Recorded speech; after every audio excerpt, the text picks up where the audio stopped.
ሰላም ጤና ይስጥልኝ ጠበቃ ሰለሞን በነ አቶ ዮሐንስ ቦያለው የክስ መዝገብ ላይ ዛሬ ምስክር መሰማቱን ፍንጮች ከቤተሰብ አካባቢ ሰምቼ ነበርና እንደው የነበረው የችሎቱ ሂደት ምን ይመስል ነበር እንዲሁም ደግሞ በአቶ ስዩም ተሾመ ጉዳይ ላይ ባለፈው ፍርድ ቤቱ ካልተሳሳትኩ ለአራተኛ ጊዜ ተይዘው እንዲቀርቡ ለፌደራል ፖሊስ ትዕዛዝ መስጠቱ ይታወቃል የሳቸውም ጉዳይ በዛሬው ዕለት የሚታይ ይመስለኛል እንደው በእነኚህ ሁለት ጉዳዮች ላይ ምንድነው ያለው መረጃ የምስክር መሰማቱ ሂደት ምን ይመስል ነበር ጴጥሮስ እንግዲህ ዛሬ መስከረም 10 የተከበራቱ ዮሐንስ ቦያለው መዝገብ ያሉ ተከሳሾችን ቀሪ አቃቤ ግን ምስክር ለመስማት ነበር የተቀጠረው ከዚህ በፊት በነበሩት ቀጠሮዎች ሰሙ ምስክሮች ነበሩ አቃቤ አጠቃላይ 21 ምስክሮች አሉ ነበር ያሉ በእነሱ ላይ ከ21 ምስክሮች ባለፉት ሁለት ቀጠሮዎች 12 ምስክሮችን አሰምቷል ቀሪ 9 ምስክሮች በተመለከተ በቀጣይ ላሰማ ባለው መሰረት ባለፈው እንግዲህ ችሎቱ ለዛሬ ለሰኔ 10 ቀጥሮት ነበር ሌላው እንደገና ደግሞ ያው የጋዜጠኛና አክቲቪስት ስዩም ተሾመን በፌደራል ፖሊስ አስገድዶ እንዲያቀርበው የሚለውን ትዕዛዝ ለመጠባበቅ ነበር ዛሬ የተቀጠረው ያው እንደሚታወቀው በመጀመሪያም የታየው የአቶ ስዩም ተሾመን መቅረብ ነበር ፍርድ ቤቱ ወይም ችሎቱ ስዩም ተሾመ መቅረቡን አለመቅረቡን በችሎት ጻፊ በኩል ጥሪ ተደርጎለት ወደ በራካዊ ውጭ አካባቢ ያው ያልቀረበ መሆኑን መዝግቦ ያው ትዕዛዝን ሰጠበታለን ብሎ አልፏል አልቀረበም ዛሬ ማለት ነው ቀጥሎ እንግዲህ ያን አቶ ዮሐንስ ቦያለውን ምስክር መስማት ነበር እንግዲህ የምስክር መስማቱን ሂደት ልንቀጥል ባልነበትም ሰዓት ያው ችሎቱ አቃቤ ግን ምስክሮችን አቅርብ ወይስ ምስክሮች አሉ የሚል ጥያቄ ነበር ጠየቀው አቃቤ ግን በዛሬው ዕለት ምስክሮች አልቀረቡም ያልቀረቡበት ምክንያት ግን ፌደራል ፖሊስ የተሰጠ ማስረጃ አለን ያለው ያው የፌደራል ፖሊስም ምስክሮችን ያላቀረበው ምስክር ሆነው ይቀርባሉ የተባሉት ወደ 5 ምስክሮች የመከላከያ ሰራዊት አባላት ናቸውና በግዳጅ ላይ ስለሆኑ እንዲሁም ደግሞ ሌሎቹ ሁለት ምስክሮች ደግሞ አንዱ የተሰናበተና ሌላው የኮበለለ ስለሆነ 5 ምስክሮች በተመለከተ ለዛሬ ማቅረብ አልቻለም የሚል ማስረጃ ከፌደራል ፖሊስ ነው ያቀረበው እኛም በዛ ላይ በቀረበው እንትን ላይ አስተያየት ሰጥተንበታል ዞሮ አቃቤ ምስክሮችን እንዲያሰማ 3 ቀን ተሰጥቷል ስለዚህ በዚህ 3 ቀን ውስጥ የማቅረብ መብት አለው ምስክሮችን አቀራረብ የማይቀርቡ ከሆነ በ3ኛው ቀን ላይ ስለ ምስክሮቹ አቀራረብና ምን በተመለከተ አስተያየት ሰጥተንበታል ለዛሬው ግን አቃቤ እንዳለው ነገ አቀርባለሁ ስለ ምስክሮች የአቃቤ ግን ምስክር ለነገ ለመጠባበቁ እንዳለው ነው ግን ያው አስተያየታችንን ሰጥተናል ማለት ነገም ከነገ ወዲያ የማያቀርብ ከሆነ ወደፊት በሚቀጥለው በሚሰጠው አስተያየት ወይም ቀጠሮ ላይ ከወዲሁ ስጋታችንን እንዲይዝልን ብለን አስመዝግበን አልፈናል በአቃቤ በኩልም በተሰጠኝ ቀን ውስጥ በማንኛውም ቀን ውስጥ የማቅረብ መብት ያለ 5 ምስክሮችን በተመለከተ በነገው በሰኔ 11 2017 አቀርባለሁ በማለት ቀሪ ምስክሮችን ለመስማት ለነገ ሰኔ 11 2017 ተቀጥሯል ይሄ ነው ያለው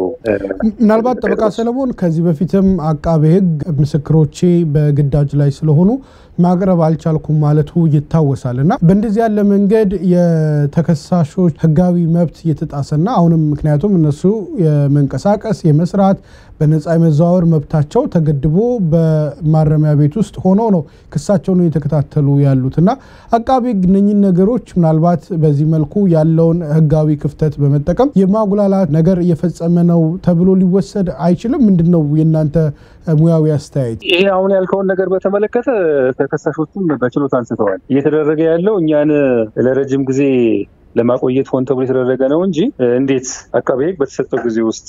ምስክሮችን ማቅረብ እንዴት አልቻለም ዛሬ ባለፈውም የተባለው በዚሁ ጉዳይ ነው የተወሰኑ ምስክሮችን 3 ምስክሮችን ያው ከለካይ ሰራዊት አባላት መጥተው መስክረው ቀሪዎችን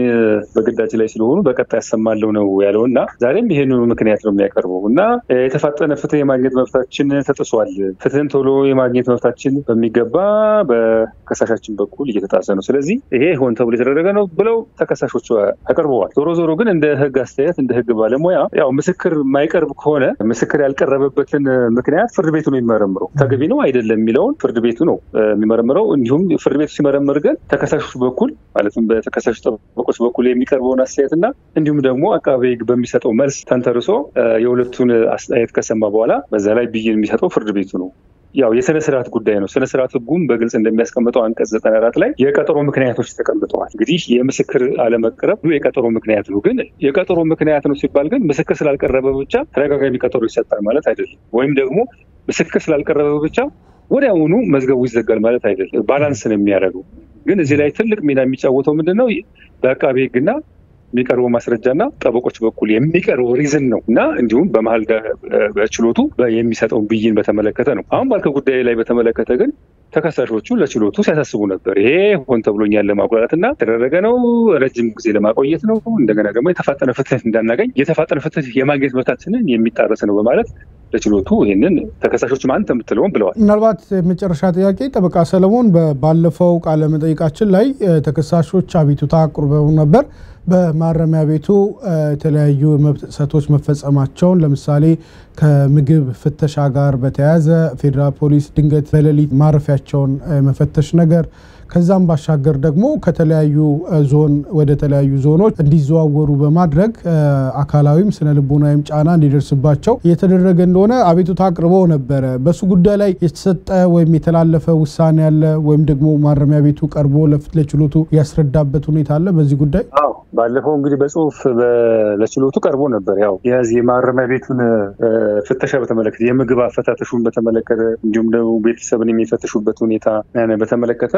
በጽሁፍ በአቤቱታ አቅርቦ ነበር። ፍርድ ቤቱም ትዕዛዝ ሰጥቶበት ነበር ለማረሚያ ቤቱ። ዛሬ በችሎት ለተከሳሾቹ ፍርድ ቤቱ ምንድን ያለው ማረሚያ ቤቱ ሰጥቷል መልስ ባቀረባችሁት አቤቱታ ላይ ማረሚያ ቤቱ መልስ ስለሰጠ ይህንን የማረሚያ ቤቱ የሰጠውን መልስ ይዘን እኛ ትዕዛዝ ለመስጠት አንድ ዳኛ ለስልጠና ወደ ውጭ ሀገር ስለሄዱ አንድ ትዕዛዝ የሚሰጠውም በሶስት ዳኛ ስለሆነ እሳቸውም ያው ገብተዋል ተብሏል። ከነገው ወይም ከነገ ወዲያ ጀምሮ በችሎት ስለሚገኙ ሶስታችን ስንገኝ ሙሉ ስንሆን ትዕዛዝ እንሰጥበታለን ተብሎ ያው ተሰጥቷል። ዞሮ ግን ማረሚያ ቤቱ መልስ ሰጥቶበት መልሱን ግን አላየነውም። ግን ያው ፍርድ ቤቱ በተሰጠው መልስ መሰረት ትዕዛዝ እንሰጥበታለን ብሏል። ትዕዛዝ ከሰጠ በኋላ ግን የተሰጠው መልስና